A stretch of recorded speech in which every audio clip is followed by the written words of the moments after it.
शक्तिरूपेण या देवी सर्वभूतेषु शक्तिरूपेण संस्थिता नमस्तस्यै नमस्तस्यै नमस्तस्यै नमो नमः। सर्वमंगलमंगल्ये शिवे सर्वार्थसाधिके शरण्ये त्र्यंबके गौरी नारायणी नमोस्तुते। बोलिए हरसिद्धि मैया की जय।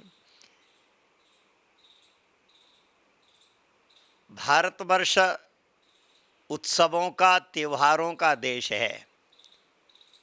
यहाँ व्यक्ति कोई ना कोई त्योहार के माध्यम से अपने जीवन में प्रसन्नता, आनंद की अनुभूति और देवी देवताओं का अनुष्ठान करके अपने जीवन को शक्ति संपन्न करने का प्रयास करते हैं।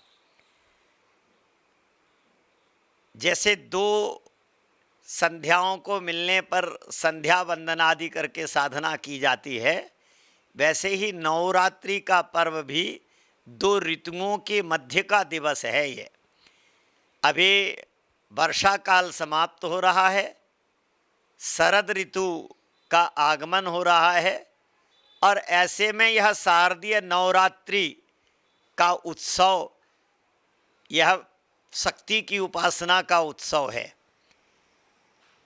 शक्ति की उपासना से तात्पर्य है कि हम सब अपने जीवन में जो आसुरीय प्रवृत्तियां हैं, इनसे लड़ने के लिए जब सात्विक शक्ति का साधना करते हैं, तब हमारे अंतर में वह सात्विक भाव जब पैदा होते हैं तो हमारी आसुरी प्रवृत्तियां या जो हमारा आसुरीय कर्म करने का, तमोगुणी कर्म करने का जो हमारा स्वयं का मन करता है, वो शक्ति की उपासना से समाप्त हो जाता है।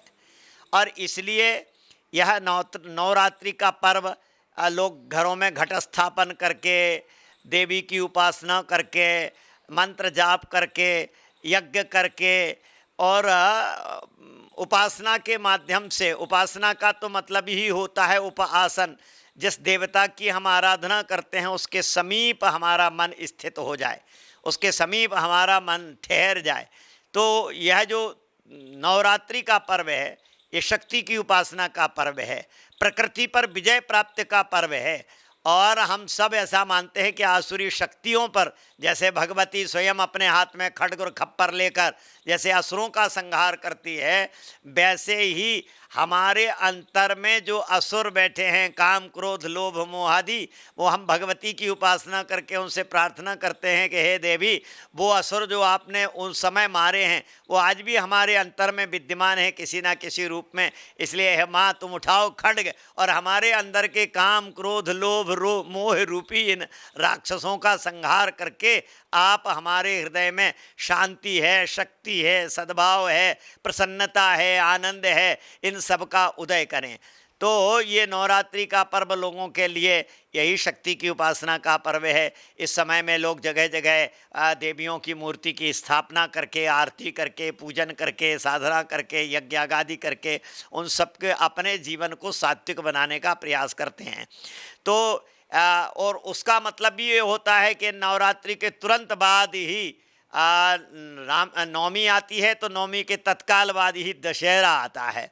और दशहरा का मतलब ये है कि अच्छाई का बुराई पर विजय प्राप्त करना। हमारे जीवन में जो बुराइयां हैं वो समाप्त हों।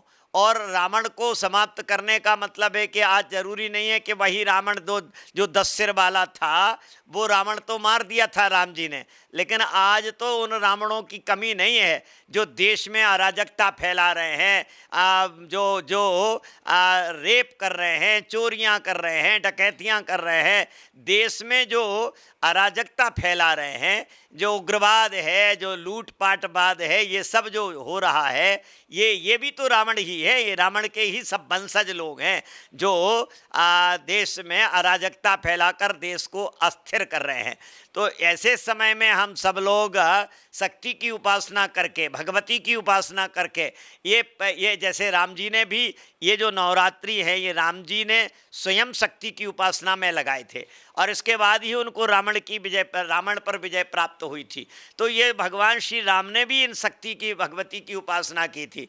तो हम भी अपने जीवन में ऐसा ही करें कि हम चाहते हैं कि हमारे जीवन का जो आसुरी भाव है, जो हमारे अंतर में घुसा हुआ रावण है, ये इसीलिए हम लोग ये कभी कभी कथा सुनाया करते हैं कि तुलसीदास जी महाराज ने भगवान से कहा है कि हे प्रभु, मेरा हृदय अयोध्या नहीं है जहाँ महाराज दशरथ और कौशल्या जैसे तपस्वी लोग हों, जिनके घर में, जिनके आंगन में, जिनकी गोद में आप आकर खेले।